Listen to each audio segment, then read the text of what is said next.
I'm just glad he's paying me because Mike is just a... Rolling. What? Hey, ladies and gentlemen, boys and girls, kids of all ages, it's time for your weekly Fix the Funny. Can I get another one of these? I'm going to need this. I'm about to do this shit. So I'm okay, I swallowed it. So grab a cocktail, take those pants off, and treat yourself to the sexy bald man that makes you tingle in your special place. Woo! I'm wrong! Got my mind on my money, my money on my mind, bitch! I'm house announcer Chet Jackson, and it's time for the Me, Myself, and I show with Mike Betancourt! Are we done? Yes. Me, myself, and I. It's me, myself, and I. Ha! Yeah,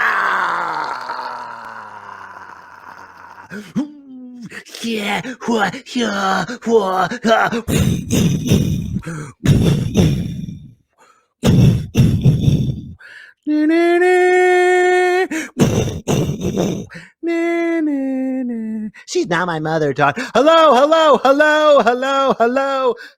and welcome to another exciting episode of Me, Myself, and I. And I am your host, Mike Betancourt, with episode 133. That's right, ladies and gentlemen, 133 episodes happening right here, right now, here on Me, Myself, and I. And I'm excited because it's Thursday. I love podcasting on Thursday. It's Friday Eve. It's almost Friday, and it's almost time for the weekend, and it's almost time to be quarantined on the weekend with you. Well, before I get started on the topics, we have a very, very, very fun show tonight. Not only is Dustin Wood back, but we have the very hilarious, he's from the original Latin Kings of Comedy. Listen, ladies and gentlemen, Mr. Joey Medina is here tonight, waiting in the green room, chilling, probably drinking because it's Thursday night, and you know he's a comic, and we get drunk when we're not working. So let's keep going with the flow with that, because like I said, we're all quarantined. And Gavin Newsom, what I say, the Third Reich, Gavin Newsom, in Klaken, Schleppen, Schloppen, here in California. Yeah, do as I say, not as I do. Yes, I say don't go outside, don't eat with your family members at a restaurant. But what do? I do the exact same thing, the opposite. But Colonel Gavin Newsom says, yeah, because this Ukenschloppen is my California. Yeah. Did you guys see the video of him making a bullshit apology? He's like, I didn't know that we were going to be outside. He was doing like a Captain Kirk apology. Go back. I'm not going to play it right now, but just go back. It's on the internet. Everything's on the internet. I don't even know why I mentioned that. But anyways, go back. Got to adjust. Boom. Go back and just watch his bullshit apology. Well, you know, I knew people were going to be there, but I didn't know it was that many people. First of all, it's a birthday party and you're the governor. Okay. If someone invites you to a birthday party, personally, to go see someone else's bullshit birthday party, there's going to be a lot of people there because they know you. Duh. Well, I didn't know people were going to be there inside and outside, but I will own up to my mistake and I'm sorry. Now back to California. Kloppen, skloppen, sloopin, sloopin. You know what's great though? The great thing that he says is that California is not allowed to have Thanksgiving. No Sloppen Thanksgiving. 9. See your families and relatives. 9. Do I go to a fancy restaurant to see my friends and family? Yeah. But everyone else, 9. But you know what's great, ladies and gentlemen? It's great because the greatest thing about Thanksgiving, not having a Thanksgiving, is You don't have to see those terrible relatives anymore. You don't. For the first time in your Thanksgiving holiday career life, COVID gave you something. You don't ever, this is the one year you don't have to see that terrible relative that stresses you out when you're driving to someone else's house. You're like, oh man, is so-and-so going to be there? Oh, it's canceled. You don't have to see them. It's a Thanksgiving miracle. Skloppin', sloppin', sleepin', sloppin'. So thank you, Colonel Gavin Newsom. Yeah. Thank you for canceling Thanksgiving. Hey, speaking of Thanksgiving, I'm very thankful to have Dustin Wood, my correspondent. He is back live here. He didn't get a chance to make a Dustin Wood video, and I'm going to explain why. But you know what? Enough about me. Let's bring up our correspondent, Clappin' Dustin Wood. Yeah. All right, and here he is with Dustin Wood's Dustin's Thoughts. I didn't press the button. Dustin's Thoughts. Oh, wow. All right, hold on. I'm going to remove myself, and then you're going to go. All right. So, I, too, am very, very happy. Dustin's Thoughts. He's back. He's back. I'm very happy that Thanksgiving has been canceled. Mostly because of what Mike said. I really don't want to see my Uncle Charlie. I don't need to meet with the guy twice a year so he can tell me that being a comedian makes me a queer. So I'm excited that I get to skip all of that. I'm also excited that I get to skip him and my Aunt Charlene having sex in our family house during Thanksgiving, because I don't know if you've ever heard Boston accents, but they're not the sexiest thing in the world. It's tough staying in the room next to them and trying to figure out which one is my aunt and which one is my uncle, because their accents are so thick, you know? No kid should ever have to hear the phrase, yeah, give me that baby batter. That's a weird thing. You shouldn't have to hear that. So I'm excited that Thanksgiving's canceled. I'm not excited that all my gigs are canceled. That wasn't fun. But I have been catching up on TV, which has been cool. And that's actually where my thoughts came from this week, Dustin's thoughts. I was watching the show The Mandalorian, the Star Wars show with Baby Yoda, and it got me thinking that maybe I should get my cousin pregnant, you know? I mean, not because she's like super attractive or anything like that. Mostly because I feel like inbreeding is the only way I'm going to have a kid that looks like Baby Yoda. So I'm excited about that. She's not, but you know, she lives in Siskiyou County. She doesn't have many options. So I'm kind of the best that you can get here. I'm a Siskiyou County 10. So that's my thoughts this week. I'm also drinking. So I'm glad that Mike gave us permission for that. I'm hoping the governor doesn't take alcoholism away. Otherwise, it's going to be a very long quarantine. Okay, Mr. Pick Me Up, Dustin Wood, ladies and gentlemen. The very fun. I'm the opposite of your energy. The very fun, positive show. I gave him. He's like, oh, by the way, ladies and gentlemen, reality sucks. Just want to let you know. It's good to have you back, sir. How you doing? Yeah, I'm doing good, man. I'm glad to be back. I've missed you guys. It's been a couple weeks now. I know, man. So you had a great show at Laughs last week, yeah? Yeah, it was awesome. It was a lot of fun. It was a fun crowd. Someone threw a clown nose at me, which was interesting. And a lady said it was the weirdest half compliment insult I've ever gotten. A lady said, "You look like John Wayne Gacy. That's hot." Ugh. Yeah. She wants to eat someone's face with you. Yeah. Awesome. Dude, right? Thanks again for all this pick-me-up stuff, man. This is great. Dude, hey, in my defense, you were comparing our governor to Hitler, so... But I did it in a very fun way. Koppen, schloppen, schloopin, slopping, gleich, the Third Reich. See, I feel like if Hitler would have had your energy, he maybe wouldn't have been as hated. Right? Yeah, okay. Right. Well, dude, stick around, man. We got a great show. Mr. Joey Medina is here. He's chilling in the back or in the green room right now, Dude, he's been around for, I don't know, 20 plus I'm years, excited, man. Like, Very I've funny guy. listened when YouTube first started. I was a big fan of his. Like, he does a lot of like prank phone. He had a lot of prank phone calls and stuff. And so I'm so excited to ask him about that stuff. He was doing some great stuff on YouTube. I'm excited for tonight, man. It's gonna be a good show. Awesome, buddy. Thanks for being here. Appreciate no problem, man. your very uplifting Dustin's thoughts. It's why I'm here, man. That's why I'm here. I'm sorry. Go ahead. Say it one more time. I'm here to motivate. There you go.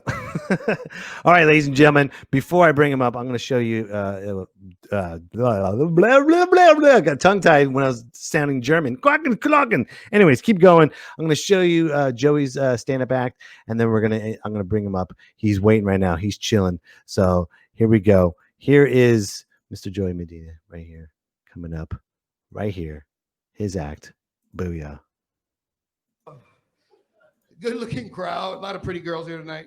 But my mom taught me well. I was raised by a single mother. She taught me all women are beautiful. There's something beautiful about all women. And I agree. I think there's something beautiful about all women, all right? It can be her smile, it can be her personality, it can be her sister. There's something beautiful. Maybe she's got a hot best friend, who knows? But there's something beautiful about every single woman on this planet. And I'm the kind of guy, I'd rather date a girl that works at the 99-cent store than a girl that works in Nordstrom's. And not that I'm trying to keep it real, it's just, I don't want my girlfriend meeting somebody better than me at work. Do you know what I'm saying? Because if she works at Nordstrom, she can leave me for a millionaire. She works at the 99-cent store, that girl is coming home. That's all I'm saying. What, are you going to leave me for the guy at the Dollar Tree? I don't think so.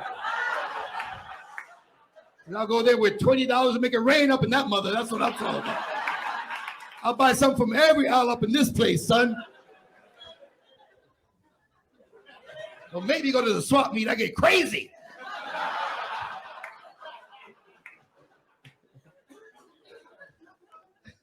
You guys know, right? Like in California and in a lot of parts of the west part of America, we've got that 99 cents only store. And the good thing about that store is they sell food, like actual food. Like eggs and milk and cheese and fruits and vegetables and meats. But if you buy food there, you got to look at the expiration date. That's all I'm saying. You're on the line, you look at the expiration date, it expires now. Oh, snap, let me eat that. Woo, woo. That was close. 5 more minutes, that would have been rotten. You get home, you open the eggs, the little bird chickens in it already.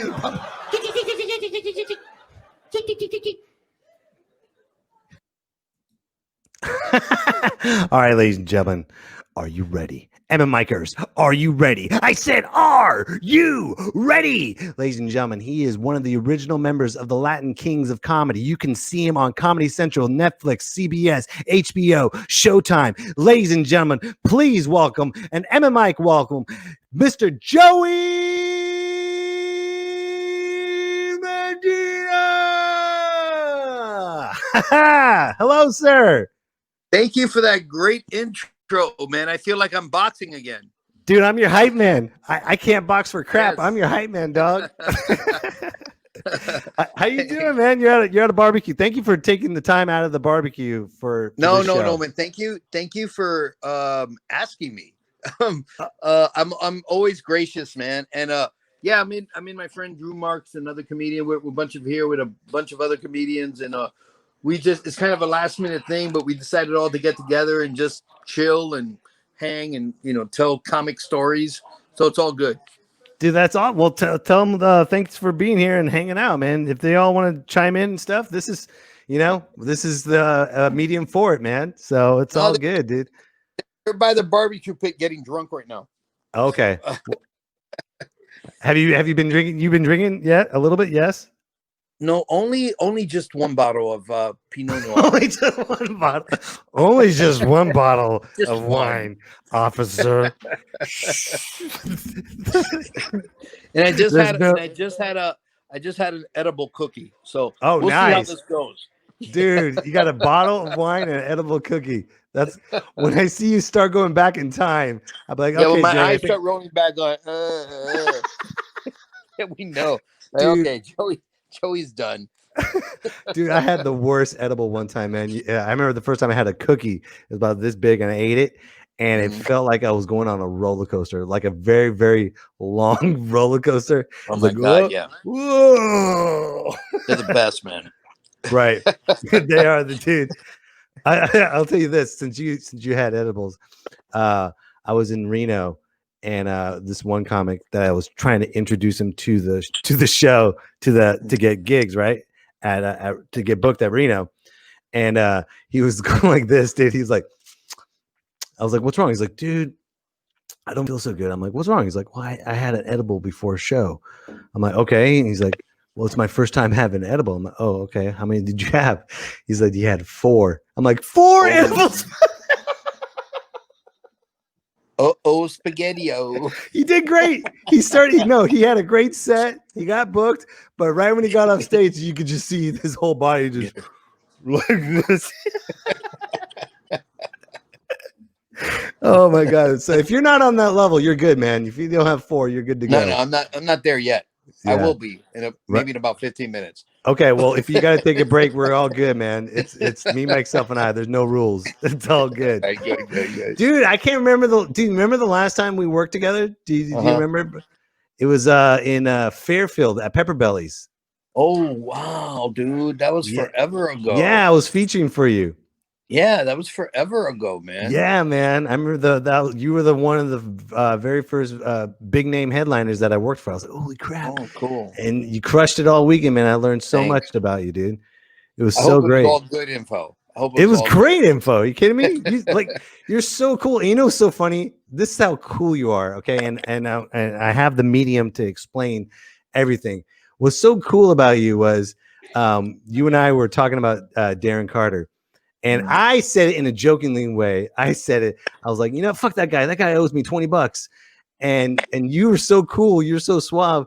You're like, oh, okay, that's cool, man. And then you walked away. I was like, oh shoot, no, he doesn't really owe me $20. I was just joking, but you're that type of guy. If someone's talking smack, even if it's real, if someone was talking smack about Darren Carter, you're just like, that's cool. That's cool. I'll just stab you later. Well, my thing is this, right? It's like I love Darren Carter. Great. I love him. I love. But the thing is this: I don't get involved in other people's business. I like, for instance, there could be 100 people that come up to me and go, "Hey, I hate so and so." Right. But if I have no issue with so and so, I have no issue with so and so. But the thing was, and that's all I care about.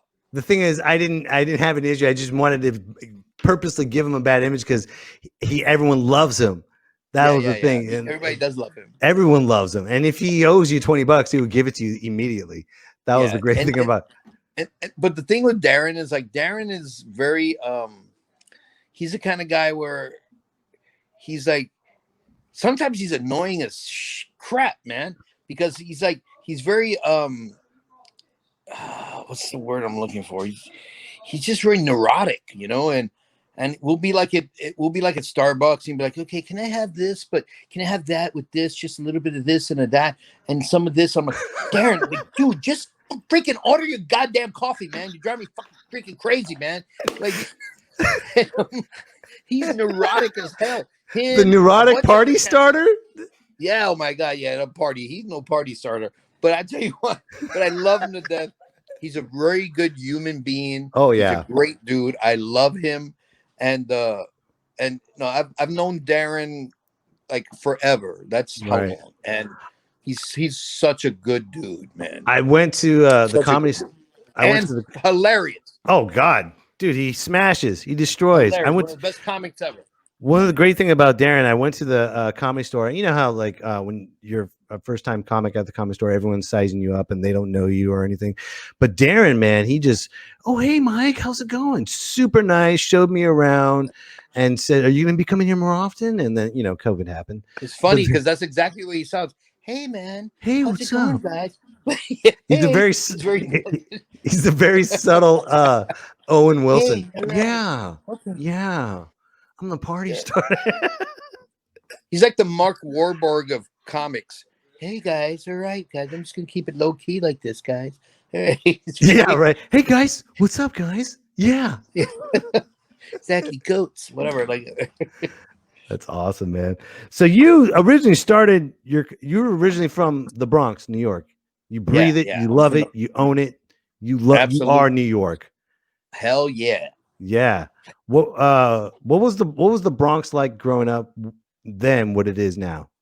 Well, you know what? I went there a year ago to check it out. But the thing is this, when you grow up, and this goes for anyone, Mhm. when you grow up in any neighborhood, whether it's good, bad, this, that, or the other thing, you think as a child that's the whole world, right? Because that's all you know, man. You know, if you grew up in a farm, all you know is a farm. If you grew up in the hood, all you know is the hood. So I didn't know the Bronx was bad until I left the Bronx. Oh wow. Then I'm like, oh my God, I don't want to go back there. The I'm like, edge wait a left second, you. yeah, you mean diapers are not supposed to be on the hallway Oh of my the building God. that you live in? Like, oh, you're not supposed to have blood stains in the elevator? Like, it's just like you just don't know, man. You just, like think everybody's like that, right? Right. So it's kind of I left New York City, I left the Bronx when I was 19, and I moved to Arizona to become a professional boxer. And I went back to New York about a year later. And that's when I appreciated Arizona. I'm like, oh my God, that's so much nicer than New York, man. Because New York was like, it was wintertime, it was freezing. Right. Arizona, you could barbecue in the wintertime, right? And it's like, and I'm like, yeah, this is, and I started realizing the different parts of the world, the country anyway. And, since I got into comedy and I traveled around the world, I got to see the different parts of the world, man. And it just makes you, travel is better than school in so many ways. Oh God, yeah. Because you get to learn different you get to see the differences and the similarities of people. You get to see the differences and similarities of culture, of food, of behavior, and it's like, if everyone who's listening, if you haven't traveled, please travel, because it will give you such a different perspective of life. And I love it. And I will always travel the rest of my life now because of it. It changes you. Definitely. Yeah. And It makes you better. It makes you a better person. it's a very like if you think about it, it's a spiritual journey. Every time you go somewhere, it's a spiritual journey. You're connecting yourself you're literally connecting with yourself with someone else instead of Absolutely. what you drive or what you have or who you know or anything like that. You're just being a human, just connecting to everyone. Yeah. And that's so, what it is, man. Go ahead. What made you decide to get into boxing and start touring with that? Boxing? Oh, well, boxing, I don't know. I think when I was a little kid, I would watch Muhammad Ali box on television. And this was before cable, right? It was just regular TV. And then in 1976, I saw Rocky, which is the greatest movie ever made. I don't give Of all a time. crap what anybody says. No, I agree. Greatest movie ever made. And Rocky V never happened though. Just want to throw it out there. Rocky V never happened. I'm catching up. I'm Rocky 27. I'm watching that right now, and the series. And no, but it doesn't matter. Rocky 1 or Rocky was the most amazing, beautiful movie I've ever seen. Right. And but it's so I don't know if that's what got me to boxing. A bunch of little things got me to boxing. When I was a kid, I loved Rock'em Sock'em Robots. My aunt bought me a pair of boxing gloves, and I would use that. So it was just, boxing was kind of just in my world, right? And then in 7th grade, I found a boxing gym, and I fell in love with it. And I went there, and that was it. No turning back. Wow. So it was a beautiful thing. Boxing is the greatest sport in the world. For those of you parents watching out there, whether you have a son or daughter, put them in boxing, because it will take care of their. Can I curse on the show? Yeah, go ahead. It will take care of their shit. They won't be little assholes growing up. Yeah, right. Beings, and they will be disciplined. They won't be violent. It's not a violent thing. If anything, they're the opposite. It will be They'll be less violent, because there's nothing to prove, because they know what they're doing, and it will make them a better kid. So if you want if you have a child, whether it's a boy or girl, and you want them to grow up to not be assholes, make them box or let them box. And if they don't like it, don't force it on them. Don't do that. But if they like it, they're gonna do well. Trust me, it's gonna help their life. It's gonna help their thinking. It's gonna help their thoughts. It'll make them confident and nobody will mess with them. Trust me. It's a different way of breathing versus any other sport in martial arts. So that's for sure. Yeah, it's just a different thing. And the thing is this, man, it's just like it's you know, I don't know how to explain it. It's boxing is a sport where you go in there and you beat the crap out of someone else and then you hug afterwards. Yeah. and you have a beer or drink or dinner, or you're like, hey, let's be friends, right? And like everyone should be that way. Right. Let out our issues and then move on. Right. But then lawyers came into effect and ruined everything. Exactly. Yeah. Now we gotta be sued. Yeah, right. I'm gonna sue your ass, man. And you're like, why? Come on, let's go. Speaking of boxing, we got you sent me one of your clips of your light heavyweight championship. Light heavyweight. Or I'm sorry, lightweight. Lightweight. Excuse me. You son of a bitch. You calling me fat? No, I'm not. You will beat the crap out of me through this podcast. I'm good, sir. I am good. So let's you want to walk us through this? Okay. Okay. This is when I won the Arizona Lightweight Championship, and that's 135 pounds, you cocksucker. All right. So listen, not light heavyweight, which is 190. Which I wish I was 190 now. That would be light for me. I like that. 130 pounds, you cocksucker. Yeah, so I'm fighting Chris Alvarado. Uh-huh. That was the first round. And this is just highlights. So damn. The third round. I'm in the white trunks, by the way, for right. watching. Oh my God. Yeah. So this was a 12-round fight. And now, right now, this is all like in the middle of the fight. Okay, this was my favorite, one of my secret punches. Watch this. Boom. Oh. There you go, son.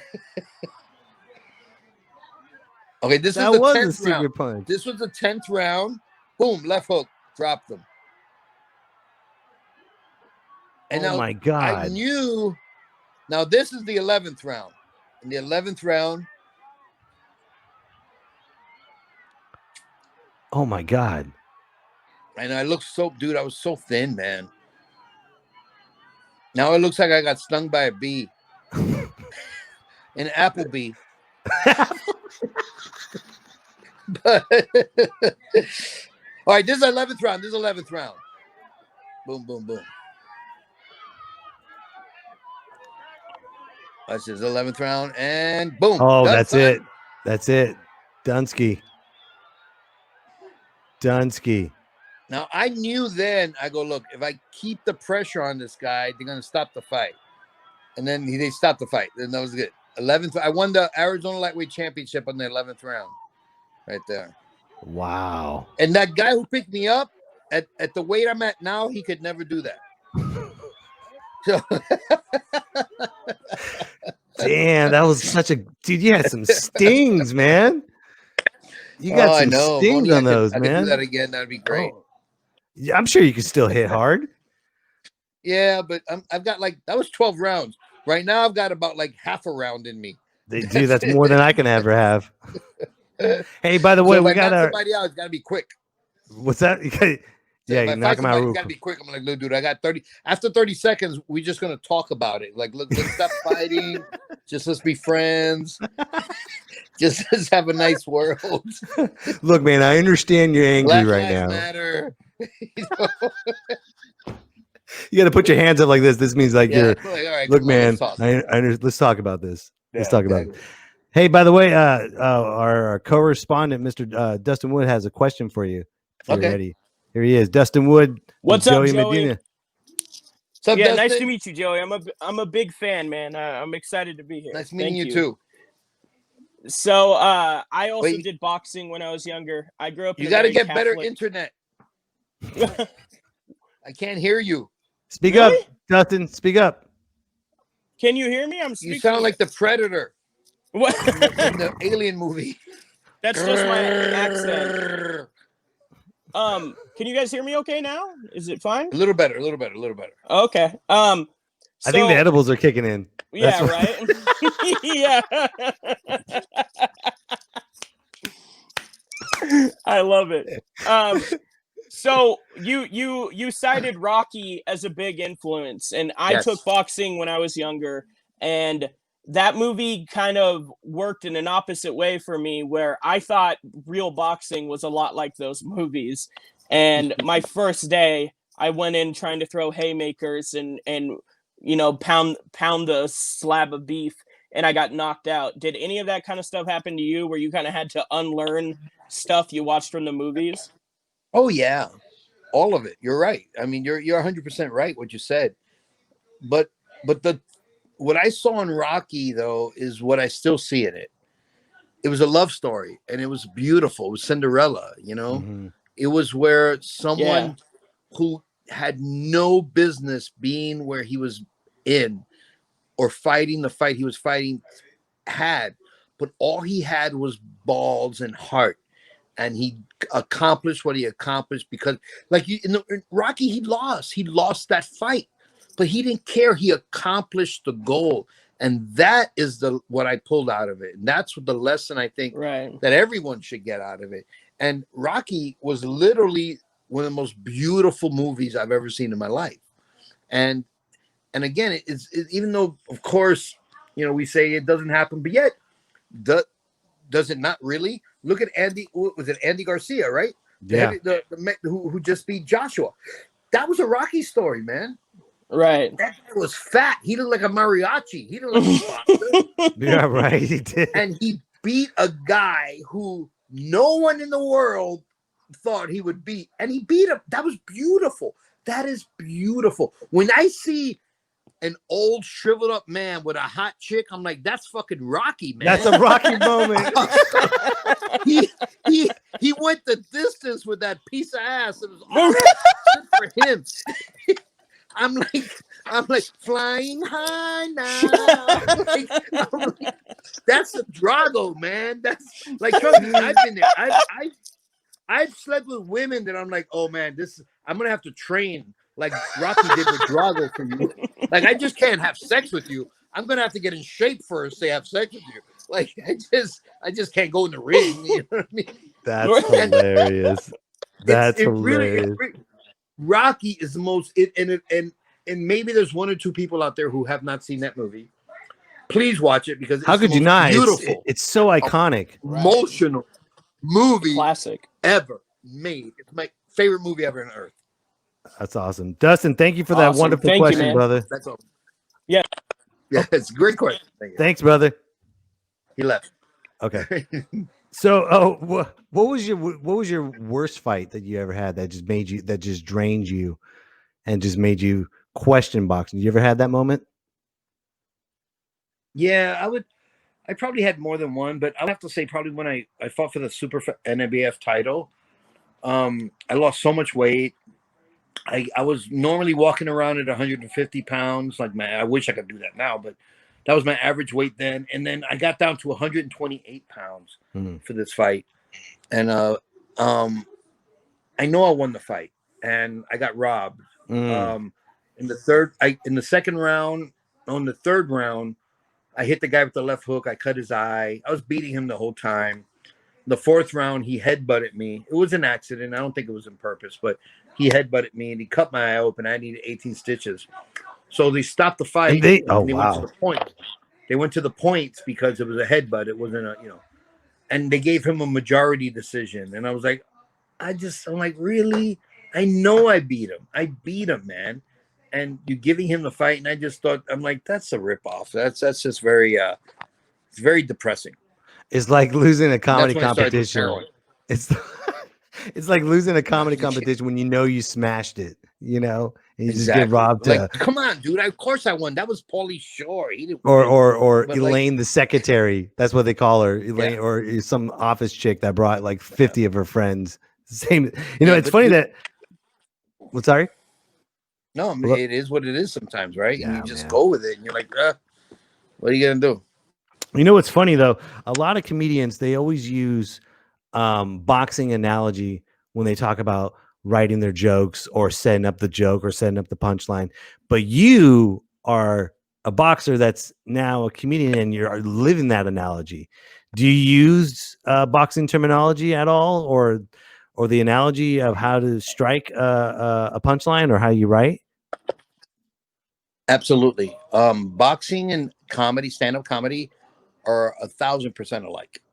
Okay. It's momentum, it's pacing, it's punchline. So it's like, for instance, if a boxer who has a great left hook and knocks everybody out with a left hook fights a guy and he hits him with a left hook and that guy doesn't move, the boxer thinks in his head, oh crap, okay, I've got to come up with other plans. Same thing with a comedian. If you go out there with a great punchline, a great joke that kills everybody, but this audience doesn't laugh, you back up. You're like, all right, how am I going to make these people laugh? Mm-hmm. And it's about momentum. It's about movement. It's about psychology, and it's exactly alike. It's not similar. It's exactly alike. When I was in a boxing ring, I use the same part of my brain that I use when I'm on a stage. Wow. And it's just, instead of you being against an opponent, you're against the audience. Right. And not in a combative way, but in a chess moving way. My job as a comedian is to make those people laugh. And if they're not laughing, I've got to figure out how to move the pieces to make them laugh. Boxing, my job is to beat that opponent in front of me. And I've got to figure out how to move, whether I jab or move or box or slug or use my leg work or my whatever. I have to figure out how to beat this guy. And as a comedian, I need to figure out how to make this audience laugh. So it's exactly the same skills, no difference at all. When I'm at some points I'm bombing and I start getting sweaty and I start second guessing myself. Is that considered like I'm against the ropes and I'm in that corner and I got to figure out how to get myself out of there? Yeah, exactly. That's all it is. And you just have to, as a boxer, I know, okay, I've got 12 rounds or 10 rounds. Mm-hmm. As a comedian, I've got 50 minutes, 30 minutes, an hour. So you've got to go, okay, I've got this much time to get my shit together to make these people laugh. Mm-hmm. And that is and sometimes you have to tell yourself as a comedian, look, I'm not going to knock them out. I'm not going to win by knockout tonight. I'm going to hopefully get a decision. Right. And the same thing as a boxer. We've all done that right? one. Same thing as a boxer. As a boxer, you're like, look, this guy, I'm hitting this dude with everything. He's not budging. I just need to score enough points to beat him. Right. And that's the same thing as a comedian. You're like, look, this audience, man, I'm doing everything. I'm pulling puppets out of my ass. I got a guitar. I've got props. I'm doing everything and nobody's laughing. I just want to get enough laughs to win. That's all I need to do. Just win by decision. It's exactly like boxing. There's no difference. It's the same thing. That's interesting. Wow. So after boxing, you decided to put it up and then just become a comedian. What made you decide to become a comedian from boxing? Well, I was believe it or not, I was a cop in between boxing and comedy. No shit. Yeah, that's awesome. And there was no video to send you for that because there was no body cams. But you're like, thank God. Yeah, no kidding. Even if there was, I wouldn't have sent them. But no, I'll make a long story short. I was really depressed when I started doing comedy. No, not even before I started doing comedy. I was living in my car. I broke up with my ex. I was homeless. It was a very low point in my life. Oh, wow. So I went to a comedy club because I did open mic there once or twice. And they knew me and I knew I could get in for free. And I was broke. I had no money. And I was very depressed. So I went to the comedy club to cheer myself up. Basically, that's what I did. So as I'm standing there, because I wasn't allowed to sit because I didn't pay. So I was standing on the side. I'm watching the show. And I'm watching this comedian kill, right? He's destroying. And I'm looking at him, I'm looking at the audience, and he was killing. He was having such a great time. And I remember thinking to myself, I was very depressed when I got there, but I remember thinking to myself when I saw this guy, I go, oh my God, I have nothing to lose. I have no family, I got no money, I got no car, I got no job, I got nothing. Well, I did have a car, I'm living in my car. But I go, I have nothing to lose. And I go, I can start my life all over again. I can do whatever the hell I want. And I thought to myself, you know what? I go, you know what? I'm going to do that. I'm going to become a comedian. And that was it. And that's how it started. And that night, I mean, what a beautiful moment. That moment you sitting in the almost stand. 30 years ago, yeah.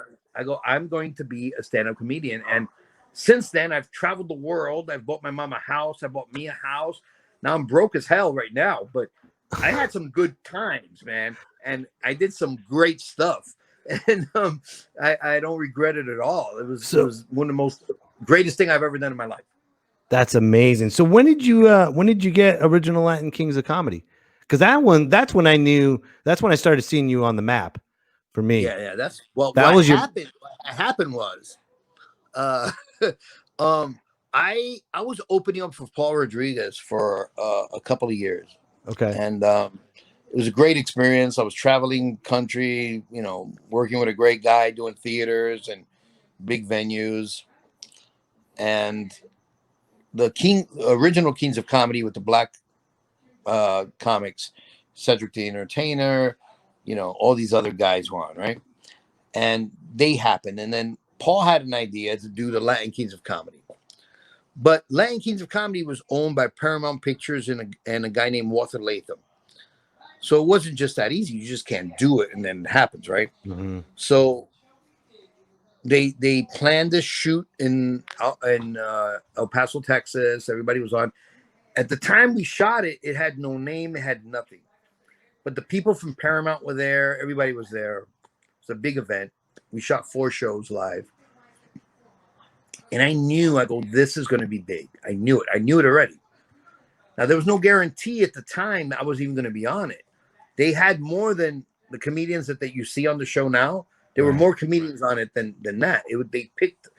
They picked the best comics, right? So I knew it did well, and I knew I was gonna be on it. So all of a sudden, Paramount Pictures picked it up. They had a premiere at the Man's Chinese Theater. Oh my! It got picked up. It played in theaters. Our comedy show was played in movie theaters throughout the country. Wow! Not many people can say that. Right. And then Showtime picked it up, and Comedy Central picked it up, and it played, and DVD sales were everywhere. I actually bought a bootleg DVD of it in downtown LA. So so it was huge, and I knew it was going to be huge. And then once it blew up the way it blew up, everything from there. Now I'm making tons of money doing theaters and casinos around the country, and I made sure, but I also knew I wasn't lazy about it. I knew that because I'm on this show or I'm on this event, that I need to bring my game up. I knew I need to be funnier. I write jokes, better jokes. I knew I needed to be I didn't want to be that boxer who beat the champ but then lost every fight after that. You know what I mean? Right. It's like he just had a lucky night. I didn't that want one great moment. I didn't want to have that great moment. I wanted to be like, I earned it, I own it, and I'm gonna keep doing it. And you kept doing it. I'm sorry, go ahead. No. So my goal was, I knew people were gonna be talking shit. I knew people would be like, why was he in that? Why is he doing? And I knew, and all that was okay with me. All I knew was like, I'm gonna be better than that even. Right. And that was my goal. I'm going to be a better comedian than you even saw on the Latin Kings of Comedy. And the great thing about that was with the Latin Kings of Comedy catapulting your career, you kept that momentum without social media. Oh yeah, there was no social media. There was no social media. So you were still grinding with that big spotlight on you. You were still pushing hard without TikTok and Snapchat and everyone. It's easy to keep momentum with a big spotlight now, but now you just push that and persevere. So what did you do to keep that momentum going? Were you just hustling everywhere, or? Yeah, there was no social media, but I was huge on Grindr. Oh. No, I'm just kidding. But. Dude, you lured me in, dude. I was like, oh, you motherfucker, dude. It was all about the dick pics. No. You got me. It's true. I was like, oh really? No, you know, it was just a matter. It was just a matter of staying, just working, man. Yeah. Doing gigs and doing shows and just, you know, like I always knew, like I'm not an idiot. I'm not I'm not the smartest person in the world, but I'm actually very smart in many ways. And it's like, I just knew what I needed to do. I just Right. needed to stay. I just need to keep doing things to keep me in whatever limelight I could find. Right. Mm-hmm. And I also knew that no one was going to give me anything. I knew, okay, people are looking at me now, so I need to earn my keep. And I Just like boxing. yeah, I knew Latin Kings Comedy was going to invite me to the party, but I knew that I had to earn my way once I got to the party. Right. You know what I mean? And it's like, that's what happens with a lot of people, like whether it be athletes or actors or comedians or whatever. It's like they get a lucky break and they lay back like they fucking just the king of Sheba, like they just hit the lottery. Like, no, motherfucker, you got to keep this going. Right. Did you tour like the blue collar comedy tour with the Latin Kings of Comedy? Yeah. We did. Wow. Wow. And that was great. And then we toured really before the movie even came out, and we really didn't tour after that. I think was one of the disadvantages we had, because everybody, once it was after, everybody did their own thing. And Right. you know, like I worked with Alex and I worked with Paul a lot, and I worked with Cheech a couple of times. First time I worked in Canada was with Cheech, but you know, it's a weird business, man. It's a weird you know, like I'm the kind of person where this is me all the time. I don't care if I was a plumber, a comedian, a cop. Yeah. This is me, man. There's no different Joey. Like, I don't wear different hats. I'm not one way around my friends, one way around strangers. Right. This is just me, man. And it's just like, you know, if you're a dick, I'm gonna stay away from you. And if you're not, then I'm gonna like you. Like, I don't know. That's just my thing, right? And it's worked to a disadvantage in some respects, because some of the people that make it in this world are the kind of people that dog eat dog, and I'm gonna shit on everyone so I can be better. Right. And then, you know, that's not my philosophy whatsoever. My philosophy. No, man, you've always been like that. You've always, and people have always said that, the coolest guy ever. I mean, and it's so true, man. And it shows on stage too.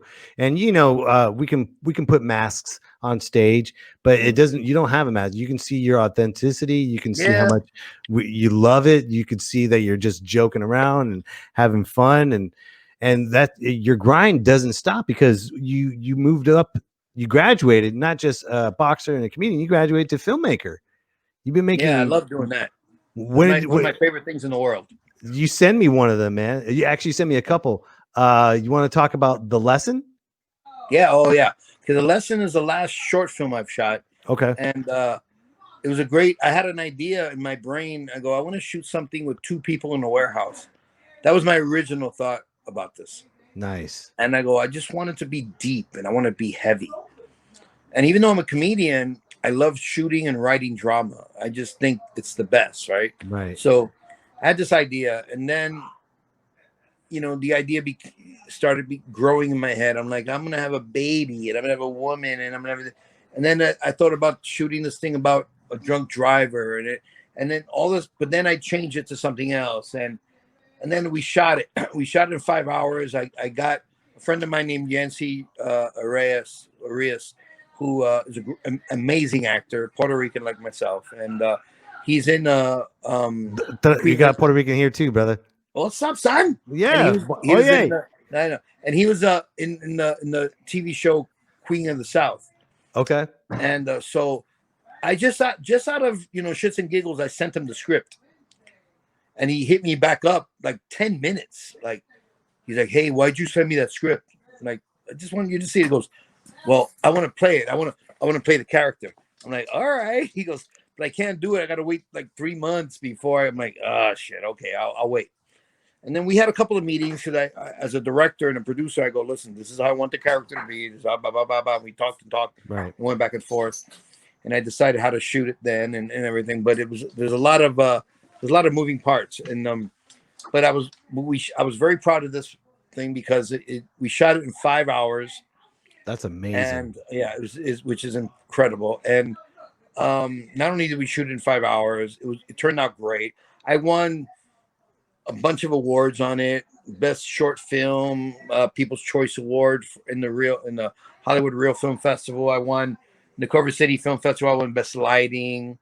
It was nominated for other stuff. Like, it did really well, and I was very proud of it. And it was funny, like, not funny, but during the shooting, our makeup girl was crying during the scene, Mm-hmm. and I'm like, that's it, we won. And I knew it was going to be great because she was crying.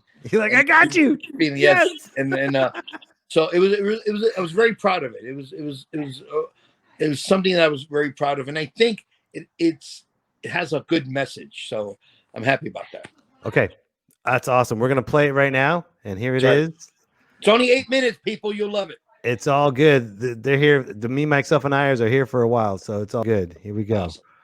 Here we go. Let's get to big screen. Boom. Here it is, ladies and gentlemen. The Lesson. Yay.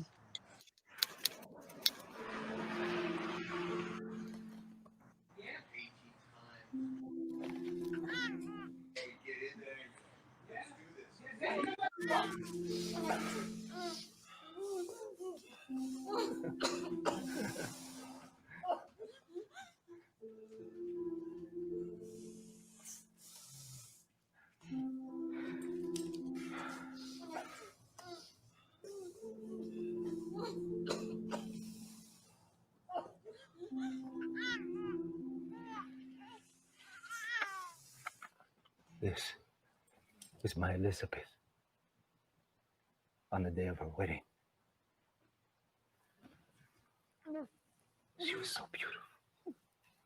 Here. This is our little Maddie on the day she lost her first tooth. She wanted to hide the tooth under the pillow for the tooth fairy, right? And then this right here is her 6th birthday. And this was Christmas! They never did anything to anyone. They went to get ice cream. Goddamn ice cream!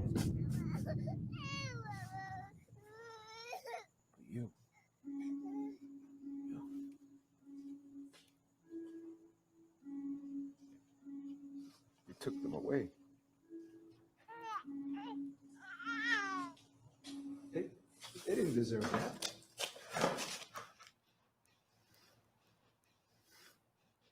I mean, at least you have your wife and your baby.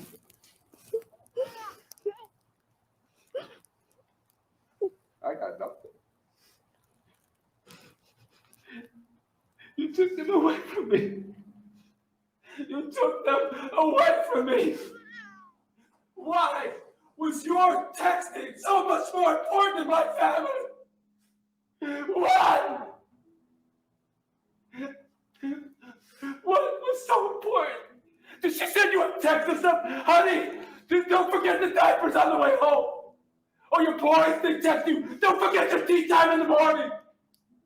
What the fuck was so important?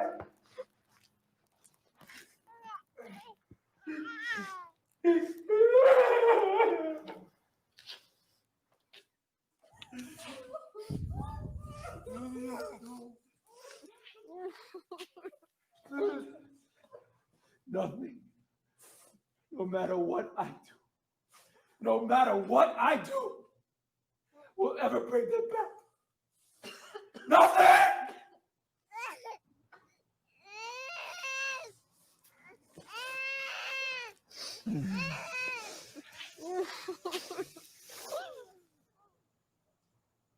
But you are going to learn a lesson. Oh, yeah. You're going to learn what it feels like to lose somebody that you love. No. Oh, yeah. Open your hand. Open your fucking hand or I kill your baby! Open it! Good! Good boy! Good boy! Good boy! Good boy! Pull the trigger or I'll smother the life out of your baby. Pull it! Pull it! God damn it! At least you have a choice. You get to choose who lives or who dies. What choice did I have? You gave me no choice because you took them from me, you motherfucker! In your hand and pull the trigger! Pull the trigger! Pull it! Pull it!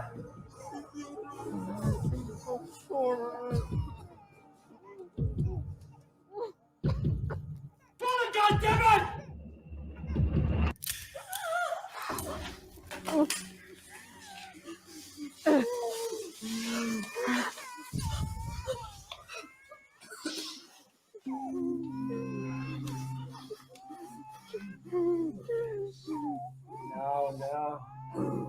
Now you know what it feels like to lose somebody you love.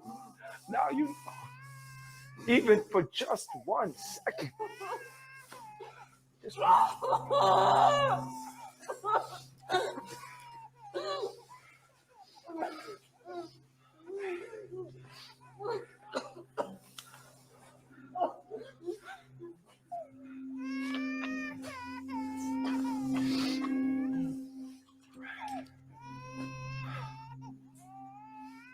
I need an ambulance at 1123 12th Street. And please, send the police.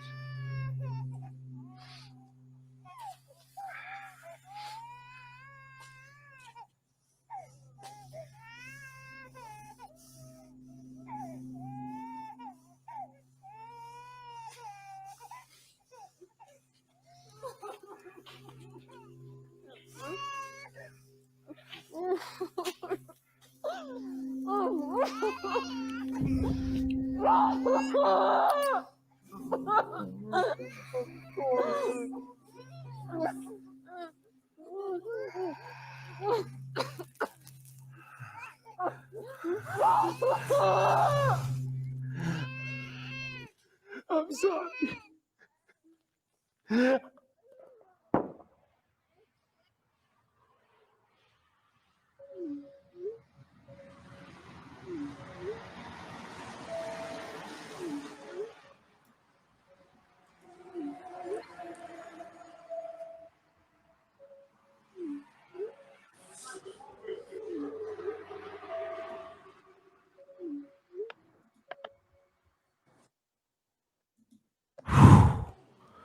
Man, heavy. I know. It's not Ooh. really. Dude, you should play that at all. Anyone that wants to get their license, you should play that movie. No texting and driving. Why?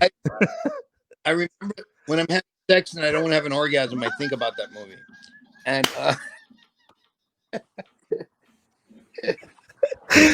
like, don't come too fast. Think about the lesson. Yeah, think about the lesson. Wow, what a phenomenal, powerful movie. Oh my Thank you, man. I God, appreciate Joey. That was insane. And the beautiful thing about his character was he didn't want that family to be split apart. After what that guy did to his family, he said, I'm going to give you a second chance. Yeah. So when I wrote that film, I had the ending. I had a few different endings.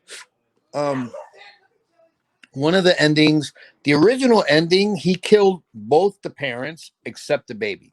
And he killed himself. And then I thought, I'm like, that's too depressing still. So the trick of that story was for me as a filmmaker, director, how do I get people? Sorry, I'm having hiccups because I had like a whole bottle of wine. But my thing was, I want the audience to feel sorry for both of them. Right. So there was really no bad guy. So that was the trick. So I had to write it where at the end they're like, oh, I feel bad for both of them. I feel bad for the guy. I feel bad for the parent. I'd be like, it was too obvious if the guy with the glasses, right, the guy with the gun was the main bad guy. Then it's just obvious. It's like, oh, he's a bad guy. But I wanted people to feel sorry for him. Right. I wanted the audience to go, fuck, I would do the same thing. I would do that too if that happened to my family. So that was the trick of it. And that was so when I spoke with Yancey, the actor who played that role, we have lunch and I go, listen, you are the victim. Right. I want you to be the victim in this as well as everyone else. And that's why you notice the guy was beat up, which I had a great, amazing makeup girl that did that. But fantastic. But his wife was never beat up. If you notice, right, she's tied up, she's gagged, but she's not hurt. Because I didn't want the character with the glasses, the main character, to be the bad guy. I don't want him to be evil. I just wanted him to be a victim that reacted a certain way. Even though it was bad to react the way he reacted, right, it was understandable. Because in real life, dude, we all, you, me, we all do good shit and we all do bad shit. And sometimes it's justified, sometimes it's not, sometimes it's bad, but B, I don't know, but B, we just go with the flow with the punches, right? And it's like, and that's kind of what that story was. What was great about it was in that scene, everyone had the right decision to make. With the husband was going to look at the wife to shoot, and she was okay with that because it was saving the baby. And the very end, where the other guy killed himself, that was his right decision, leaving that family. It was just a mixture of emotions. So, and it was done flawless. So did people rehearse before that, or was it just a one shot, one take? No rehearsal. Wow. I spoke with the actors, and as a director, I decided because of the emotion, and I knew there was going to be a lot of crying involved and emotion, involved. I didn't want to yell cut, so I shot it like a play. Right. I shot it with 2 cameras, and I shot it from beginning to end with like a play. Wow. And there were a few times where Yancey, the character with the glasses and the gun, well, a couple times he was emotional, and then he would stop and go, I need a second. And he would go off to the corner to build more emotion. And the second he did that, I told my cameraman, I'm like, all right, get him. And then I would tell him, shake your head, no. Or I would tell her, do this, do that. And then we would shoot that. And then Yancey would come back on set ready. And then we just stayed back on him. And it had to be shot that way because of the emotion behind everything. Right. So, and I knew that before going in. I'm like, okay, I've got to shoot this a certain way. And I spoke to all 3 actors, and I everything from their makeup at the same time I shot it. Like all of that was pre-planned for a reason. Everything was done for a reason to work a certain way. So that's why the production was actually pretty flawless production. And it happened in that 5 hours the way I planned it, and it was going to be, happen the way it happened, and it was just planning. Filmmaking is all about pre-planning. Right. That's crazy. We got Dustin Wood. He has another question for you, Joey. Joey, that was incredible, man. Like, that was like really powerful, man. That was I'm a writer and I'm an editor as well. Mike knows, and the way, like, I love every aspect of that, from the acting to the writing. You could tell that you really I think planned Dustin everything has out. government internet. My internet is fine on my side. I don't know where I think you're. Dustin I has don't Obama internet. know, right? I don't know if the barbecue you're at is in Iraq, but my internet is fine on my side. I wanted to ask. I don't know if it's up for interpretation or not, but the Yancey, when he says "I'm sorry" at the end and then shoots himself, is he really apologizing to the guy, or is he apologizing to himself or to his family?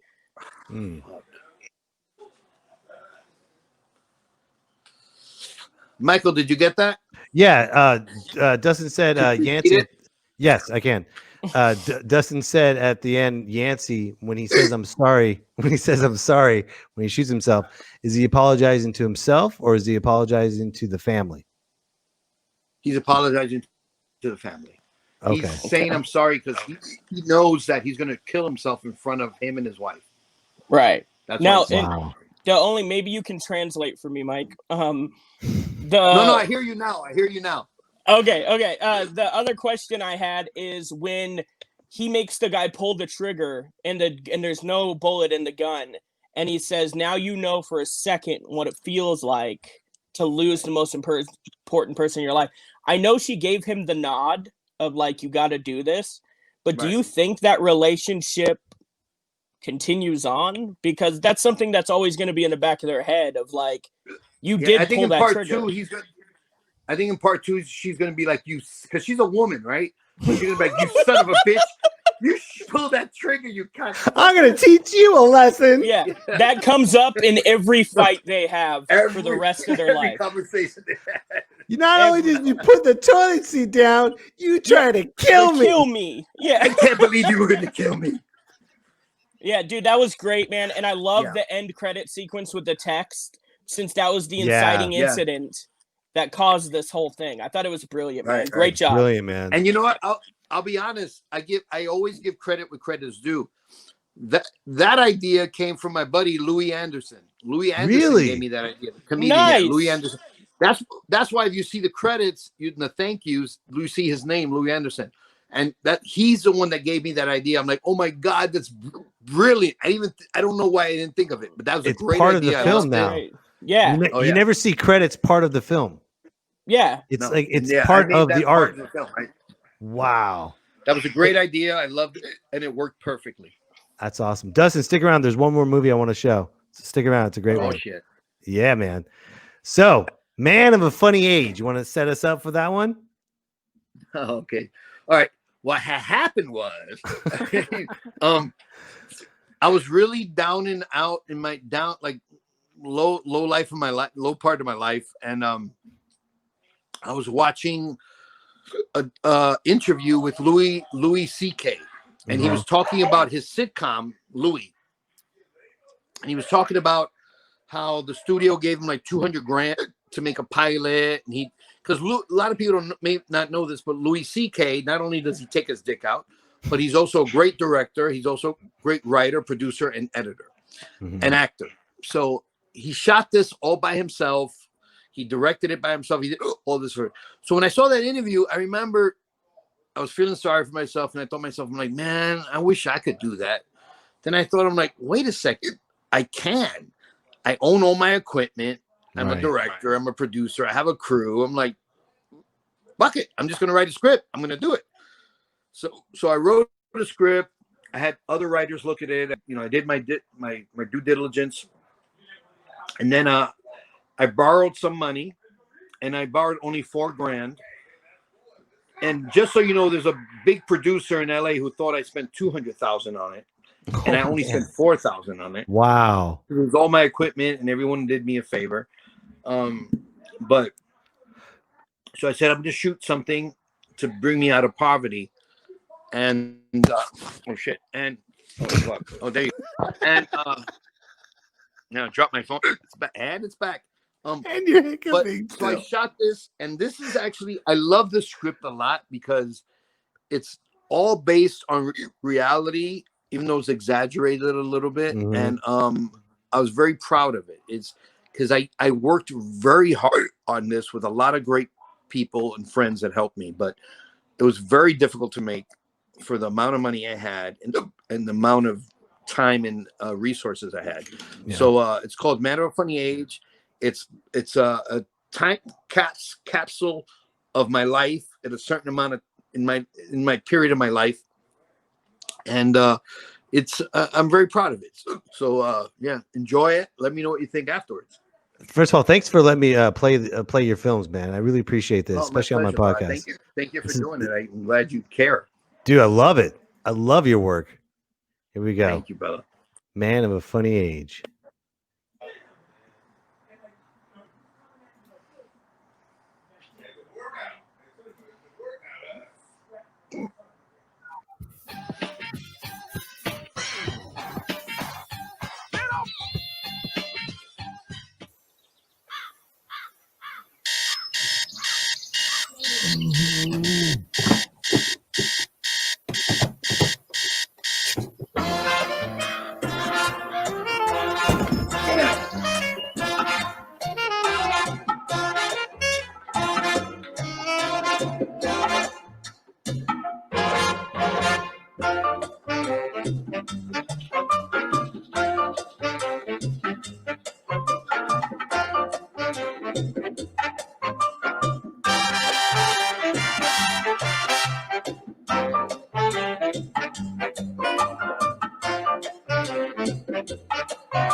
And whatever you do, don't take your mother to like a millionaire friend's house. That does not make you look good at all. That's what I'm saying.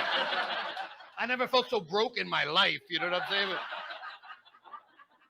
You know, he gave her a Rolex. I gave her a pair of boxing trunks that were like 100 years old. She actually wanted to adopt them. I'm like, are you serious, Mom? At least I'll have a rich brother. That's all I'm saying.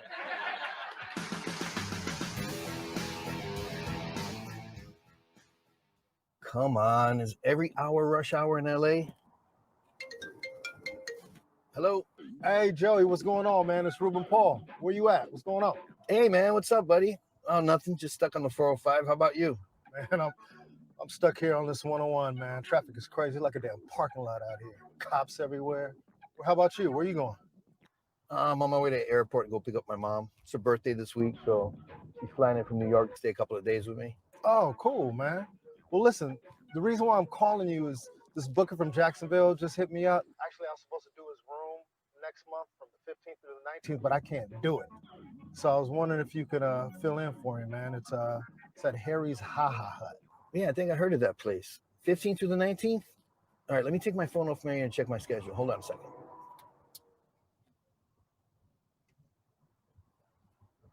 Yeah, 15th through the 19th, I'm free. What's the pay like? It's not that great, man. It's like $1,500 plus air and hotel. Yeah, man, it's kind of crappy. You know what, dude? I'll do it for you. Oh, man. Thank you, dude. Black Lives Matter, man. All right, man. I'll see you at the gym. Take it easy. Bye. Today is my lucky day.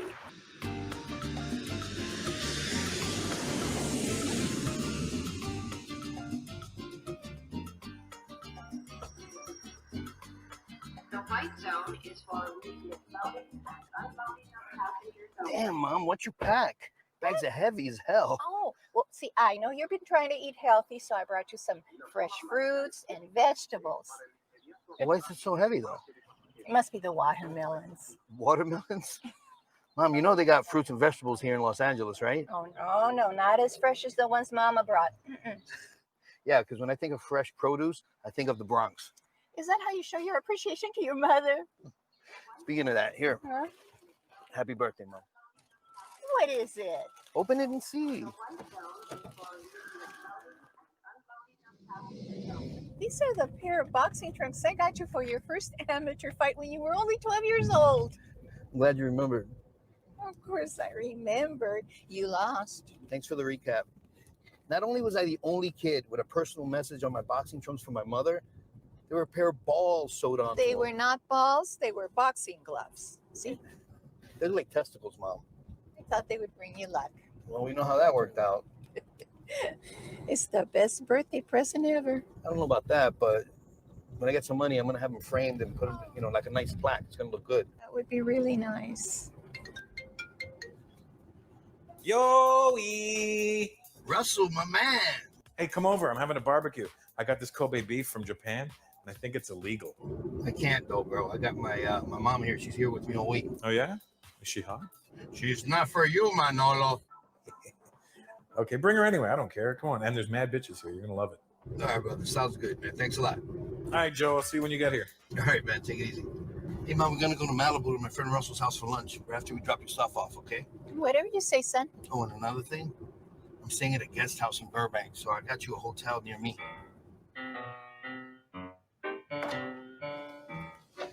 Here it is, Mom.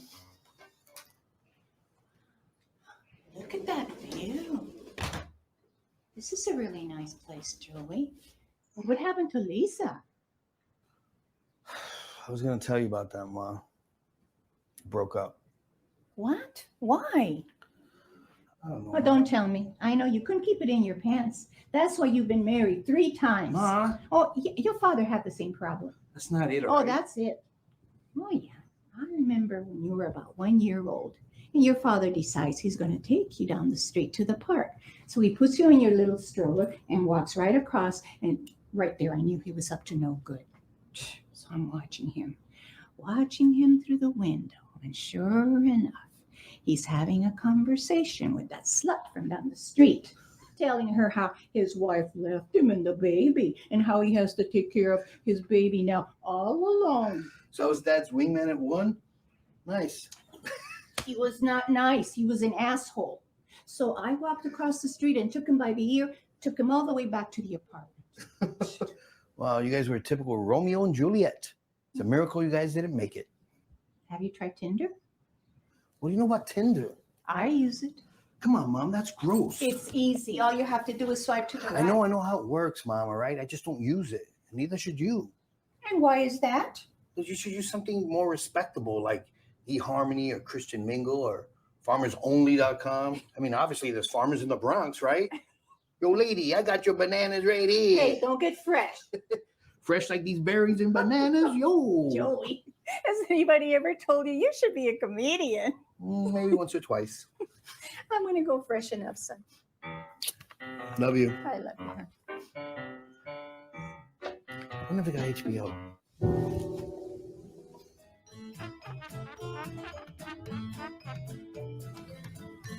What is this, a hotel?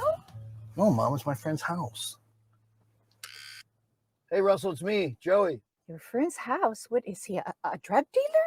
What did I teach you about that? No, Mom, he's a comedian. What have I told you about lying to your mother? I'm not lying, Mom, he's a comedian. But you're a comedian.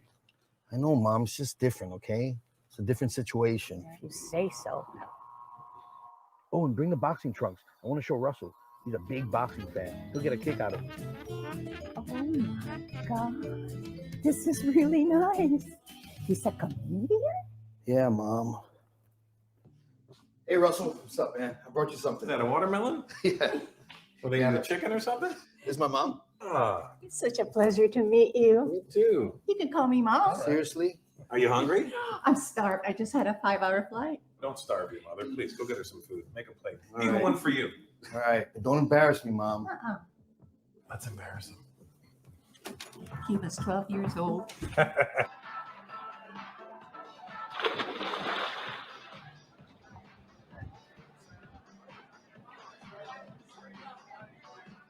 Oh, I'm sorry. I'm Joey. Hi, I'm Candy. Yes, you are. How do you know Russell? I'm his new maid. You're his maid? You know, I could totally use a good maid. It won't even be hard. I live in a guest house. I'm sorry, I only clean mansions. Serious? Call me when you get one. I'll get your number from Russell. Hey, Joey. Who's that? Hey, Drew. That's Russell's maid. It's nothing. You should see his gardener.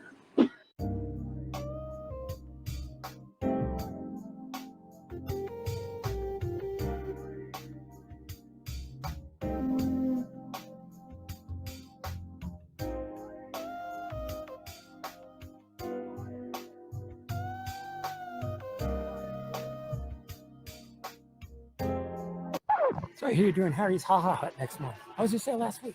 Hey, how is that place? Dude, it's great. They pay really well. Yeah, I know. I'm getting 1,500. 15. I got 500. Wait, you got 2,500? No, come on, man. I've been working there for a while now. That's probably why. Yeah, I guess that makes sense. What'd you get the first time you worked there? 2,400. 2,400? Who books that? Seriously? All right. Good talk. Here's your food, Joey. Oh, thanks, babe. I appreciate it. Thank you. 2 plates, huh? Somebody got the munchies. No, one's for my mom. I don't smoke weed, dude. It's not my thing, you know? Never liked it.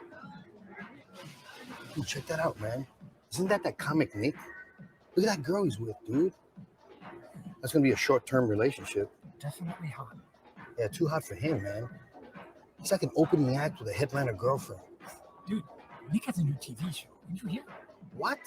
That's the #1 show on television. Dude, he's been doing comedy for what, like a year? He's already got a TV show? Damn, man, things really are changing. Hey, I think he's coming here. Hold this. Joey Medina, what's hanging, bro? Hey, brother, what's up, man? Hey, you know my buddy Drew, right? Yeah, what's up, man? Yo, your mom just showed us your first pair of boxing trunks with the balls sewn on. They're actually boxing gloves sewed on. They look like testicles, bro. Yeah, I know. Guys, this is my beautiful fiance, Monica. Hi, Monica. Hey. You lucked out with Nick. Nick's a great guy. He really is. Oh, I know, right? By the way, you're so funny. Oh, really? I used to watch you when I was a little girl. Yeah, right. Oh, Nick, dude, I love your TV show, man. It's like my favorite TV show right now. Thanks, man. Yeah, no, he was just telling me how he never misses an episode. Not even one, right? Not even one? Really?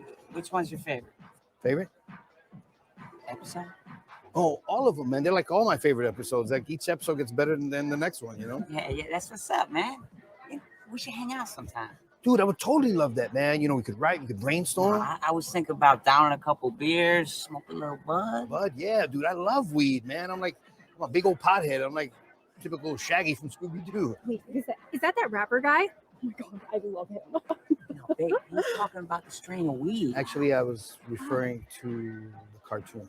Must have been before my time, you know. Hey, why don't you just give me your number and I'll call you? Hit me on Facebook. Facebook? Actually, my Facebook page is full, so I can't add anyone new. But I got a fan page, so just hit me on there. Fan page? Or you can hit me on Snapchat.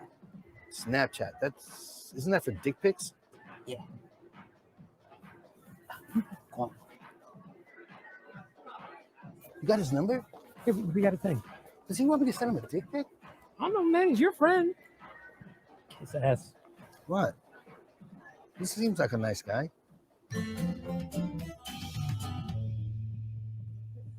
Okay, what's going on here? Oh my God. Joey, look at what Russell gave me. Why'd you do that, Russell? Oh, it's your mom's birthday. You didn't tell me that. And besides, I actually bought that for Ed Wanda, my assistant.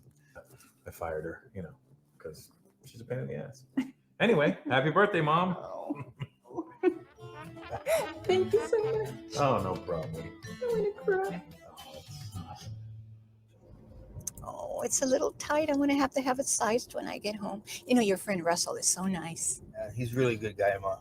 I'm going to drop you off at the hotel now, okay? That way you get some rest, and I'll pick you up later after I work out. That's fine. So you think it's real? What? The watch, you think it's real? Of course it's real, Mom. I mean, Russell bought me this Breitling when I toured with him in Asia. That's what he does. He's a generous guy. He buys people watches. Well, you know you should do those arenas like he does. Mom, I just can't go to the arenas and say, hey, my mom says I should perform here. They got to want you. Then there's promoters and agents involved. Well, get your agent to call them. Mom, the only agent I have right now is my insurance agent. And he's not too happy with me after I backed into that strawberry stand at the farmer's market.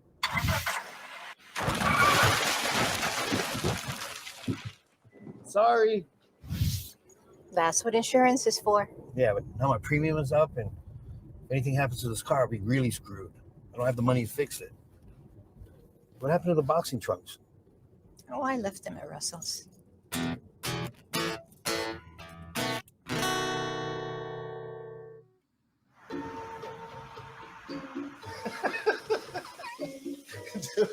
That's hilarious. Hilarious, more like depressing, man. My mom thinks I'm a loser now. You know what's more depressing than taking your mom to your rich millionaire friend's house? What? Taking your girl. What do you mean? You remember Tom from MySpace? Yeah. This big old mansion party, man, up in the Hollywood Hills. I take my girl. She ends up having a threesome with Tom and Pauly Shore. Hey, buddy, it's the Weasel. That guy. Dude, I heard that place was like the Playboy Mansion back in the day. Back in the day? Man, that was last week.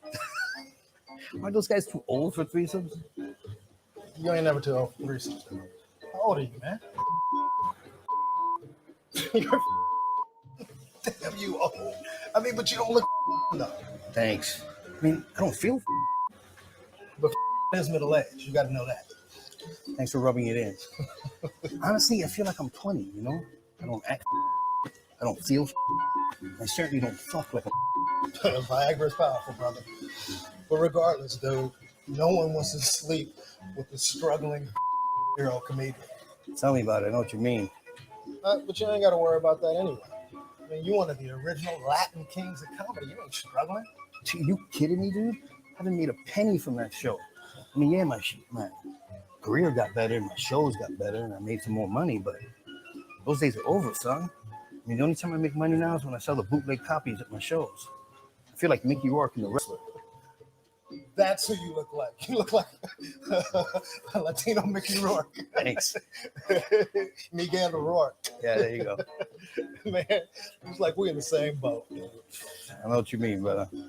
Hey, you know what? Thanks for that gig today, too, bro. I really need that money. Oh, that's all good. You know, to keep it 100 with you, man, I did the gig, but I had a higher paying one. That's the only reason why I didn't do it. Figures. Yeah, 1,500 is 1,500. Ain't no shit. You know? I appreciate it, my brother. No, that's all good, man. It's a horrible gig, though. It's awful. Hey, next time Tom has a party, could you invite me? Yeah, we should both go on Facebook shirts. Let's do it.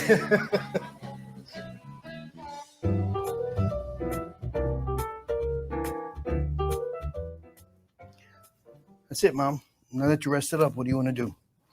Well, we can go to the store, get some furniture for your guest house. No, Mom, I'm good. I don't need anything. Besides, the guest house is already furnished. Whose house is it anyway? My friend George Gray. George Gray from The Price is Right? Yeah, the announcer. Oh my God. I watch that show religiously every day at 10 a.m. I wouldn't miss it for the world. Okay, I'll tell him. Oh, you got to introduce me to him. You just got to. Come on, Mom. Did you come to LA to visit me or all my friends? Oh, Joey, Papi, it was my favorite show. Would you deny the woman who carried you in her womb for 9 very long months this little request?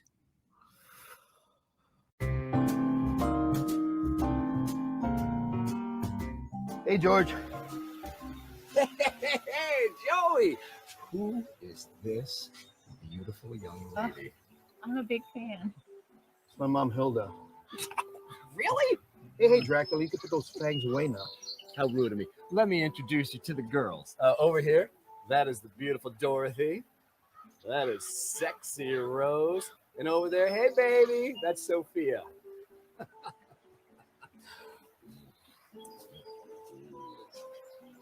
May I refresh your drink, Georgie? Oh, baby. And this little hot piece of ass, this is Blanche. Aren't those the names of the Golden Girls? I think so.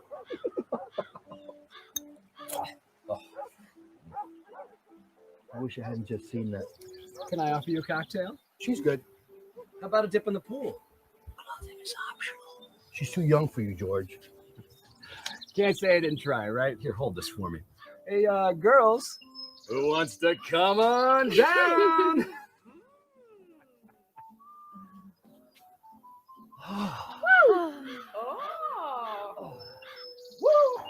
That's the second thing I wish I didn't see today. Now I know why he likes working at The Price is Right. That is definitely his demographic. That's it, Mom. It's a simple pad, but George says I can stay here as long as I want. Hopefully I'll be getting my own place soon. Oh, I'm sure you will, Joey. What is it, son? What's wrong? Nothing, Mom. Everything's okay. It's just... And I'm glad you're here and all, but you just really came at the wrong time. I mean, I broke up with Lisa. I'm living in a guest house. I'm broke. Then after meeting Russell and George, I just don't want you to be disappointed in me. That's all. Oh, disappointed. Oh, look at me, son. Look at me. I have never, ever been disappointed in you. Now, was I disappointed when you got left back in first grade? And how about when you gave your fourth grade teacher my pearl necklace for, was it Valentine's Day? I remember that. When you pooped your pants? Yeah, okay. And I had okay. to leave Got it, work. Mom. You made your point. Yeah, I'm proud of you. And I always have been proud of you. You've accomplished so much in your life. You wanted to be a professional boxer and you did it. And then you retired from boxing and you wanted to be a police officer and you did that, and a comedian and you did that. And you've traveled the whole world. You've been to places that most people will never get to see. See, anything that you wanted to do or try, you just went out there and you did it, son. I never thought of it that way. When you were a little boy, oh, you dreamt that you were going to buy your mama a house, remember? And you did. Although I made the payments, but you still bought the house. I guess I got to be specific when I dream. But I know, my son, and I know that there's something there that you're not telling mama. Honestly, Mom, I'm hurt. What? You forgot the trunks I gave you at Russell's house. I didn't forget them. I left them there. Left them, forgot them. What's the difference? I left them there on purpose because Russell wanted to surprise you and have them framed and shipped to me. Seriously? Oh my God, I should have known. Oh, you thought I forgot them. I feel like a freaking idiot. Oh, see, you are an idiot. You know, Mom, anything I ever did good in life, I did because of you. I knew how hard it was for you to support me and the girls, and no matter what it was, you always gave us what we needed. You even gave me an allowance when I was in junior high school. You remember that? Oh, wait, how can I forget? It was $5 on Wednesdays. That's right, Wednesday. Why Wednesday? Shouldn't have been Friday or Monday? Oh, that's because I got paid for my third job on Tuesdays. You know, Mom, I always knew how hard it was for you to give me that money. The kids in my school used to think that I was rich, you know, because of my allowance. But I always held my head up high because I always had money in my pocket. Thanks to you. Oh, son. I love you, Mom. I love you, son.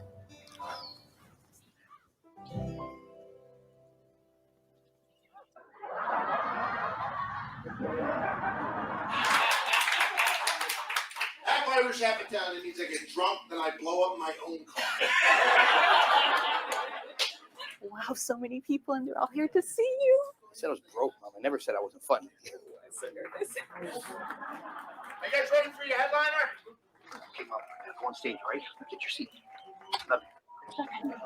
Like if Obama got in office, they swear to God, Obama would go, oh my God. Original Latin kings of comedy.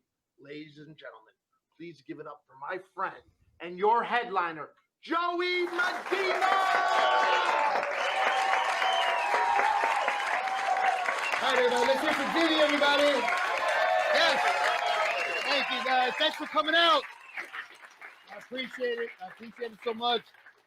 Before we start, I want everyone to say hello to my mother, who's here from New York on her birthday this week. She looks young, right? She looks good. She had me at a really young age. We actually went to the same high school at the same time. That's how young. And you can't say no to your mom when she wants to cheat off your test. You know what I'm saying? That's it. And whatever you do, don't take your mother to like a millionaire's friend's house. That does not make you look good at all. That's what I'm saying. Here you go, Mom. It's a lot lighter than when you first got here, too. Oh, baby, thank you for the best birthday present a mother could ask for, spending time with her son. How about the Rolex that Russell gave you? Oh, well, that's a close second. I'm glad you came, Mom. The next time, leave the producer home, all right? Love, baby. And now you stay on your diet. I will. All right. All right. Tell the sisters I love them, all right? All right, Mom, I love you.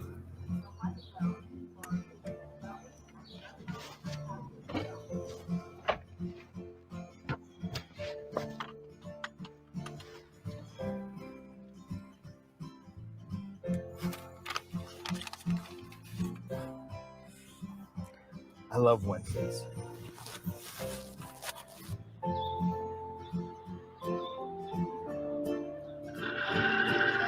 What the hell's wrong with this car now? I'm really screwed. How the hell does this thing work? Joey, what's up, man? Hey, Nick, what's up? You need any help? No, I'm good. Yeah, everything's fine. All right, peace. Hey, did you get that dick pic I sent?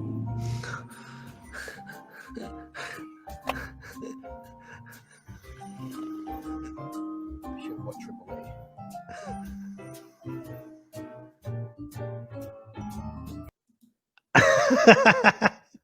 Dude, I love that, man. I freaking Thanks, Dustin, brother. you're here. Dude, I freaking love that. Dude, that was incredible. It's so it hit as a comic. It hits. Here comes that weird noise again. I'm going to have to translate. It's the government. I get But my Joe- cheese and my internet from the government. Joey, I love how it just hits the core. Like you got Ruben Paul giving away a gig, and you're like, yeah, I'll take that gig, no problem. Oh my God. Wait. And everything, man. And then you like the ups and downs of like being friends with Russell Peters, but you know you want to be on. Okay, it's hard to hear you because it's weird. Every time we Can get you back, can you hear me? it's like, blah. How about now? So I'm trying to, yeah. Are we good, Joey? Is it the cookies? I don't know. Are you full cookie now? Maybe you could just put up some emojis. Hold on, and tell me Dustin, what you let me get rid of you. Now? Now it's better. Now it's better. It's better. It's good. I can hear you guys now. Yeah. Oh wait, come on, Drew. What's happening? This is what's up? Drew, who was Hey, in, what's up, in the man? short in the How you doing?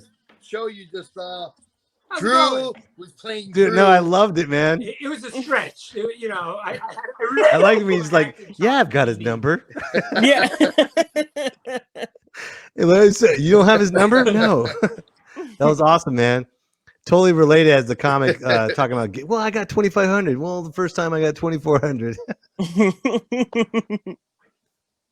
Yeah. All right, brother. Well, good to see you My guys. I'll let favorite you do part your was thing. how anytime age and weight was brought up, it was bleeped out as if it was a bad word. Exactly, because that's I what loved I really it. And feel about there's it. literally one line where you're like, I can't fuck like I'm bleep, and I love that fuck wasn't bleep, but the Right. age was. Like, it was brilliant. Yeah, because you know the funny part is because when we shot that, right, I thought to myself, I'm like, God, I hate telling my age. I don't want to have to tell my age. But then I thought, I'm like, Right, I'm the exactly. director. I can do what the fuck I Exactly. want. So then I just said, fuck it, I'm gonna bleep it. So even like if you notice in the beginning episode, in the beginning Yeah, I scene, saw when that. I That step was on the hilarious. scale, it's blurred. I loved Oh, that's that. blurred. Like that was at first I thought maybe it was like you had shown the label of the scale and you were blurring it out like it was a copyright thing, and then later on I got it. No, Yeah. fuck that. It's the weight. The number. I was blurring. You know what's the great, I man? gotta say, as a mama's boy, that was such a love letter to your mom, and I loved that. Oh, yeah. That was brilliant, Oh, man. thank you. I teared up at the end Thank where you. she'd left the $5, like because Aw. your mom is always your first fan, and she's the one that shows you, Yeah. I'll invest in you because I believe in you, and it's beautiful, man. It was great. Yeah. Thank you. You know what? I out of all the compliments I've received on that show, that is the best one. Thank you. And yeah, and it's because it's true, and all of that was really based on the truth. Like, my mom gave me my $5 a month or a week, and she worked 3 jobs, and all that was true, and all that comes from stories of how my mom, conversations I've had with my mother, and when I wrote that episode, when I wrote that show, I was at a very low point in my life, and I'm like, I just want to open up a little bit, and I kind of want to just let it out there, and whatever happens. I just wanted to feel organic, and I wanted to feel very true and honest, and it was, because this is the thing, and this probably goes on for many people in any kind of limelight, right? Audiences see you, oh, I saw him in a movie, or I saw him on TV. Right. So they always assume your life is great. They always assume you have money. They always assume, you're doing wonderful things. But what they don't realize is that doesn't always happen. There's a lot of ups and there's a lot of downs. And there's times you have a lot of money, then times you have no money. Then there's times where and it's very few people who reach a level where, oh, now they're set, right? But someone has said this, I forgot who said this, but the only thing harder than getting to the top is staying at the top. And I could attest to that. I've done very well in my life, and I've done very bad in my life. And it sucks when you do bad after. Like I tell people, I go, the worst part about being rich is being poor, because now you know what you're missing. Yeah, no like, kidding. I know what lobster tastes like. I know what first class planes are set. I know what 4-star restaurants and 4-star hotels are. And when you don't have that anymore, you're like, ooh, that shit sucks. I wish I had it again. And so that's what that story was. I was basically, with Man of a Funny Age, what I basically did was I tried to pull the curtain on celebrityism or Hollywood or whatever the fuck you want to call it. I tried to pull the curtain and go, look, this is the reality of it. This is the reality of life. And I have a lot of friends, and I'm not going to mention names, but who were millionaires and now they're struggling. Right. They're borrowing a couple of grand here, a couple of grand there, and they used to be millionaires. And again, I'm not going to say names, but it happens. That's the reality of life, man. Joey, it's okay. You said it in the show. It's Pauly Shore. You can just say it. Well, it's great, Joey. This whole podcast is like the culmination of Man of a Funny Age at the very end. Everything that we talked about, from your boxing career to getting into comedy, it kind of summed up with Man of the Funny Age at that moment. It's just a beautiful everything. This whole podcast of everything that we talked about with the films that you allowed me to share, man, is just one big amazing circle. And I know COVID has brought us down, and comedy is up and down right now, but we're all going to come back, and we're all going to hit it hard. And I don't care, and for all those of you that are listening out there who are struggling, man, who trying to make ends meet, who are trying to put food on your table, who are trying to pay rent. I know it's horrible, and my heart freaking goes out to you, because I've been there. But I want you to know, there were times where there were times where I donated plasma every week to eat and to put gas in my car. Wow. And I remember sleeping in my car, because it was my house, and I would sleep in my car and I would cry. I remember I was donating plasma and I would cry, because I'm like, I want more of life than this, Right. And then I just remember, I just kept on saying, I'm gonna fight it, man. I'm gonna live through it. Whatever happens, happens. And so basically what I'm trying to say is that for those of you that are out there, and it doesn't matter, a struggle is a struggle, man. It doesn't matter if you're having a hard time paying for your mortgage or paying for your rent. A struggle is a struggle. And I get it, and I feel you, and I know how it feels like. And I just want to tell you, for all of you that are listening out there who are going through some hard shit, no matter what it is, whether it's financial, emotional, spiritual, whatever it is, you're gonna get through it. You just gotta be like Rocky, man. You gotta keep your hands up, and you gotta have that heart, and you gotta get through it, and you just gotta go, I'm gonna fucking win. And the beautiful thing about Rocky was he didn't care about winning. He cared about lasting the distance. Right. Respect. And that's what everyone watching tonight should be doing. Just stay the distance. Hang in there to the last fucking bell. And I promise you, doesn't matter if you succeed a little bit or succeed a lot. Succeeding is success. And as long as you can succeed a little bit, you won, man. And my chills. I have chills right now, dude. My heart goes out to you. My prayers go out to you. And I'm so proud of you. And you know what? It doesn't matter if you fail. You know what you do? You fail and you get back up and you fucking go try again. And that's the way that's how life works. Oh, wow. That is a great way to end this podcast. Usually I have like a different ending, but this is, first of all, Joey, thank you so much for being on this show. By the way, folks, if you want to follow Joey, go to Instagram, Joey Medina Comic. Yes. Please follow him. Follow his movies. Add him on YouTube. Also follow Dustin Wood at Instagram at Adorable Dustin Wood. Thank you, Dustin. And ladies and gentlemen, please donate to the show at Venmo Mike-Betancourt-5. Donate to the show. He's doing a great job. Donate. Thank you very much. And also for if you guys missed, we're streaming live right now. If you missed it, all episodes will be on youtube.com/MikeBComedy, especially this one. This has been a very, very fun, phenomenal, wonderful show. And I can't thank you enough, Joey. Thank you for your time. My pleasure. Thank you for asking me, man. I really dude. Yeah. First of all, did the edibles kick in yet? Are you good? Oh, yeah. Well, dude, I want to end on this last final note. I'm not going to say what you said. That was beautiful. But I like to finish it off with a prayer to all my guests that come up here. But I'm not going to say it. It's a prayer from Sam Elliott. So here we go. And now, a prayer from Sam Elliott.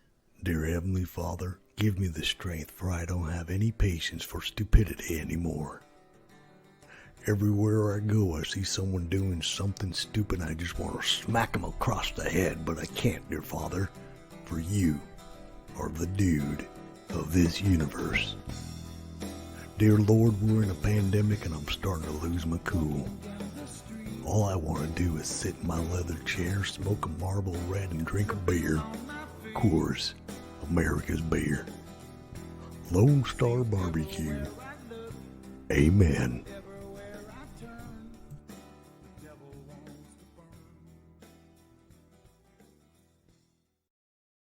There we go, Joey.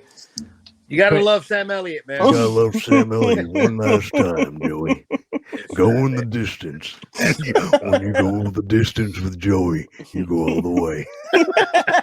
Joey, please, when I get everything out, please tell everybody about this episode because it's a phenomenal episode. Man. Send me all the links and shit. I'll send you everything. Yeah, absolutely. Dustin, thank you again for your time. Thank you, really Joey. It was an honor meeting you, brother. Oh, it's my pleasure meeting you, Dustin. Thank you so much, brother. No Joey, problem, we'll be working together again soon, my friend. Yes, I'm looking forward to it. I look forward to it. All right, guys. You guys have a wonderful night. Everybody that was watching, thank you so much and have a wonderful night. Peace. Me, myself, and I. One more time for Joey Medina, ladies and gentlemen. It's me, myself, and I. Adorable Dustin Wood. This has been a very, very phenomenal show. So do what Joey says. Go the distance. See, I stumbled, but I kept going. I failed on that last thing I said, but I kept going. That's what happens. You stumble, you fail, and you go the distance. All right, folks. Have a good night.